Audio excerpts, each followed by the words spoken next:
बच्चे जब जेई के लिए तैयारी शुरू करते हैं, कहीं भी कोचिंग एडमिशन लेते हैं, वो चाहे वो ऑनलाइन हो या ऑफलाइन हो, तो उनके दिमागों में कुछ डाउट्स होते हैं। जैसे एक डाउट होता है कि सर नोट्स कैसे बनाएं और नोट्स की इम्पोर्टेंस क्या है। तो देखो, नोट्स को बनाने के लिए जैसे जेई की तैयारी करते हैं, तो मैं ये कहूँगा कि दो भागों में डिवाइड कर लो। क्लास नोट्स के नोट्स बनाने हैं जो क्लास लेक्चर्स हैं, और दूसरे जो ट्यूटोरियल शीट होती हैं या डीपीपीज होती हैं किसी भी कोचिंग इंस्टीट्यूट्स की, उसके लिए एक और नोटबुक बनानी चाहिए बच्चों को।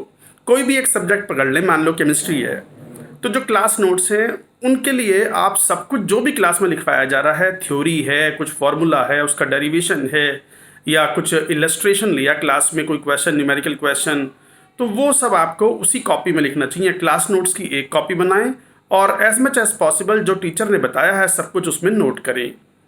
दूसरी कॉपी बनाएं आपके क्वेश्चन बैंक को सॉल्व करने के लिए। जिस भी कोचिंग को आप फॉलो करते हैं, उनके डीपीपी, उनके शीट, उनके जो न्यूमेरिकल क्वेश्चंस होते हैं, उनके लिए आप उनके सॉल्यूशंस जो घर पे सॉल्व करते हैं क्वेश्चंस को, उनको अलग कॉपी में बनाएं, उनको नोट करें। उसका फ़ायदा है।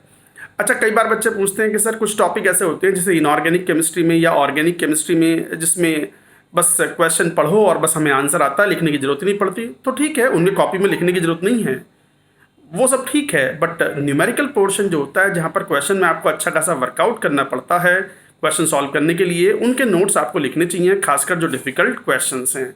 क्यों? क्योंकि 2 महीने बाद, 3 महीने बाद, 6 महीने बाद मान लो उसको रिवीजन करोगे आप और किसी क्वेश्चन को करते हुए अटकते हो, तो at least you have the solution of that question in your notebook. तो वो आपको एक मन में संतोष रहेगा कि नहीं, मेरे पास बैकएंड पे सब कुछ है और मैं देख सकता हूँ कि मैंने क्या गलती की है और मैं वापस से उस क्वेश्चन को सॉल्व कर सकता हूँ। ये एक ऑर्गेनाइज तरीका है पढ़ाई करने का।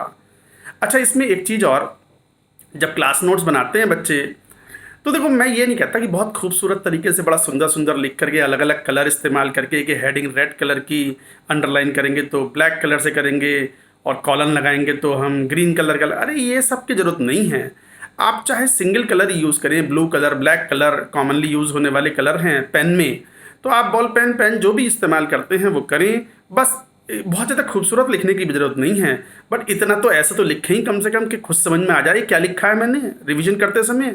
तो अपने हाथ से लिखे हुए जब नोट्स होते हैं, तो फिर वापस से 2 महीने बाद, 4 महीने बाद, साल भर बाद रिवीजन करना हो, तो अपने हाथ से लिखी हुई कोई चीज़ की अंडरस्टैंडिंग एक अलग लेवल पे होती है।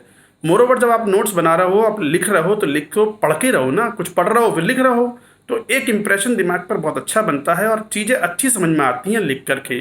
खासकर मैं अपनी बात बताऊं, तो मुझे कुछ भी पढ़ना होता है, कोई नई चीज़ सीखनी होती है, तो मैं जब उसे लिख करके पढ़ता हूँ, लिख लिख करके, तो मेरे माइंड पर इंप्रेशन ज़्यादा अच्छा पड़ता है और मुझे वो जल्दी समझ में आती है, लंबे समय तक याद भी रहती है। तो नोट ज़रूर बनाएं। अच्छा, नोट्स में, क्लास नोट्स में एक बात और, या मान लो डीपीपी शीट सॉल्व करने में बच्चे अलग से एक रफ कॉपी यूज़ करना चाहते हैं कि भाई चलो मैं शीट के क्वेश्चन सॉल्व कर रहा हूँ, पहले रफ में कर लूँ फिर फेयर में कर लूँ। इतना टाइम कहाँ है मेरे भैया? उसी कॉपी में जो आपने बनाई है उसी में क्वेश्चन को पहली बार अटेम्प्ट कर रहा हो तो अटेम्प्ट करो, गलत हो जाएगा तो काट देना यार। कौन सी बड़ी कोई कोई इनाम मिल रहा है क्या उसे जमा करने पर? कहीं 1 लाख रुपए का इनाम या 10 लाख का इनाम? कोई इनाम ना मिल रहा है। ये कॉपी आपके लिए है, ये नोट्स आपके लिए हैं, तो इसलिए उसी में सब कुछ लिखें। और गलत हो जाए तो कोई बात नहीं, काट दें, अगले पेज पर दोबारा सॉल्व कर लें उसको।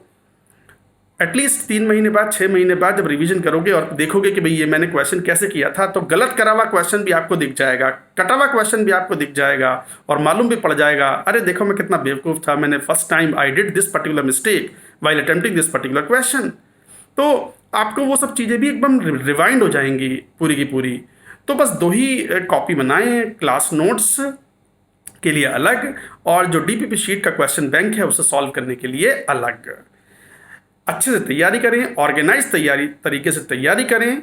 और अभी तो बस एंड में बस मेरी बात हो गई, एंड में बस यही कहूँगा कि घर पर रहें, कोविड का टाइम है, थोड़ा सा ये सेकंड वेव बहुत ही खतरनाक है। Stay safe, be happy, all the very best to all of you.